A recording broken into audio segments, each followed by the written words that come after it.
Assalamualaikum warahmatullahi wabarakatuh.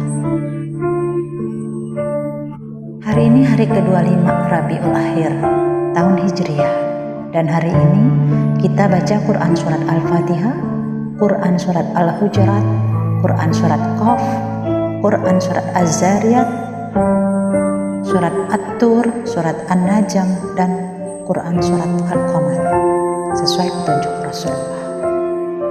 Topik kita masih sama seperti kemarin, dan subtopiknya adalah bagaimana cara Dajjal mencuci otak kita. Ceramah saya ini adalah ceramah untuk mengungkap kebohongan Dajjal dan siapa Ya'juj Ma'juj menurut Al-Quran dan hadis, yang ditahwilkan berdasarkan Al-Quran dari ayat-ayat mutasyabihat.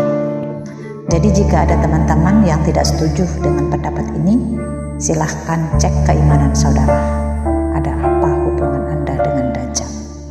Karena jika cuma berdasarkan hadis saja, banyak hadis palsu yang menyertai ilmu akhir zaman. Jadi malah akan memperkuat kebohongan Dajjal. Al-Quran adalah kebenaran mutlak. Karena itu, jangan menghukumi sesuatu hanya berdasarkan hadis saja, dan ini banyak menimbulkan perpecahan di kalangan sesama muslim. Jadi berhenti menyalahkan saya untuk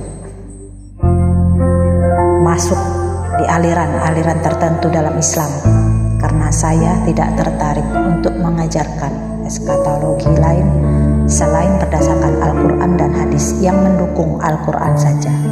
Semoga teman-teman maklum. Jadi kembali ke topik kita.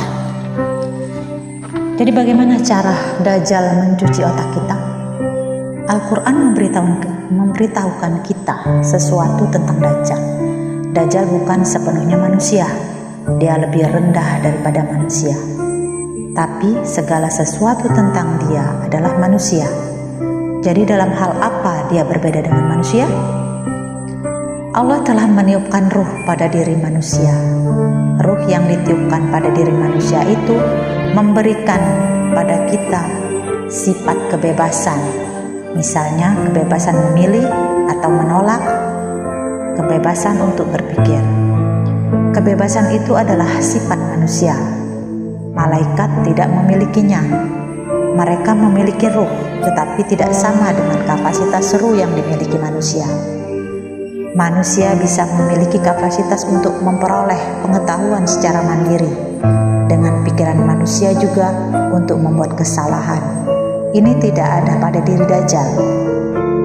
Dia diprogram secara eksternal, jadi dia tidak berpikir untuk dirinya sendiri. Dan dia juga tidak memilih untuk dirinya sendiri. Yang memilih untuknya adalah Allah. Dajjal hanya seperti jasad tanpa ruh yang dibuat Allah untuk menguji keimanan manusia. Dajjal diberi kapasitas oleh Allah untuk mengubah manusia menjadi jasad sepertinya. Dia harus membuat manusia tertidur dari berpikir supaya tidak bisa berpikir secara mandiri, sehingga manusia kehilangan kapasitas untuk memilih secara mandiri, dan selanjutnya manusia akan menari pada setiap nada yang Dajjal mainkan. Dan sekarang kita berada di ambang pintu di mana manusia pada akhirnya akan ditidurkan dalam artian di mana manusia akan bertindak seperti domba, memiliki mata tapi tidak bisa melihat, memiliki hati tapi tidak bisa mengerti. Dan Al-Quran menyamakannya, manusia seperti ternak. Jadi bagaimana mencegah dan menyembuhkan atau memulihkannya dari pengaruh Dajjal? Al-Quran adalah kitab Allah. Di saat kita membaca Al-Quran sesuai dengan petunjuk Rasulullah dalam bahasa Arab, Al-Quran akan memberikan kesembuhan. Dan setiap kali kita telah dicuci otak oleh Dajjal, di saat kita sedang mempelajari Al-Quran sebagai wawasan internal, kita akan terhindar dari bahaya tipuan-tipuan dajjal. Allahu a'lam bishawab.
Qadam sahali abi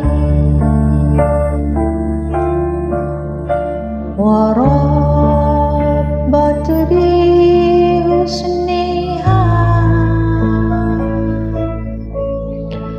ummi wa arsyadani